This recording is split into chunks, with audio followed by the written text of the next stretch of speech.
You have to be prepared for anything when you work inside of a prison. I had only been here for about 6 months, and we had a medical situation to come up in the chow hall while I was feeding breakfast meal, and it was a seizure. I'd never experienced anything like it in my life, but I seen the need to respond. I called for backup. They evacuated the chow hall while I dealt with the medical situation, and that really set me on fire as taking control of situations when they come up, regardless of what it is. I've had other situations come up after that, and it was like I thrived on being put on the spot.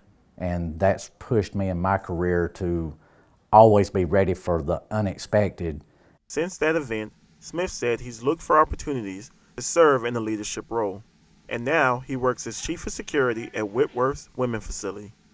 As Chief of Security, Smith oversees and maintains the security of the facility. I do a daily inspection, and we walk through and check all the living areas and the common areas to make sure there's nothing out of place. Make sure we run a clean facility. Once we go to the common areas, we're looking for anything out of place. We'll make sure that, again, everything is safe, but we'll make sure that everything is orderly, because in a structured environment, everything has its place, and the inspection ensures that everything is done the proper way. However, being Chief of Security involves more than ensuring the facility is secure. As Chief of Security, officers are required to oversee the security staff and many of the daily functions at the facility. The vans are kept up so that when we go out on transports, they're able to go and come back and return safely.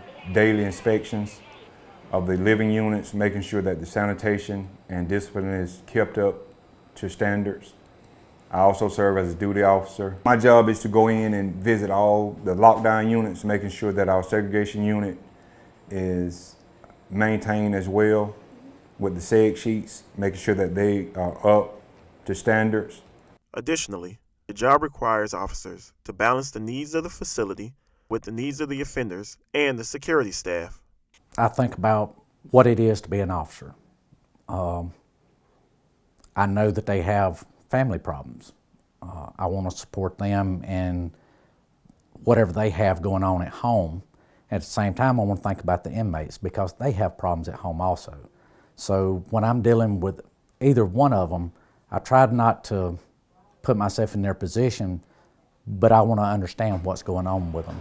And having that open mind, I hope and I try to let it bleed over to my officers in the way that they deal with the offenders, as well as the way they deal with each other.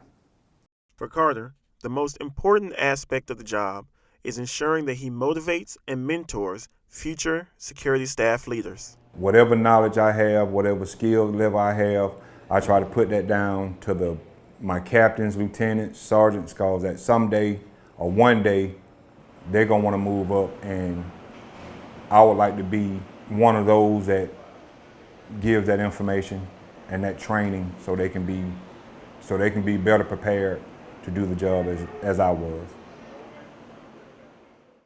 Profiles in Corrections, Marcus Floyd.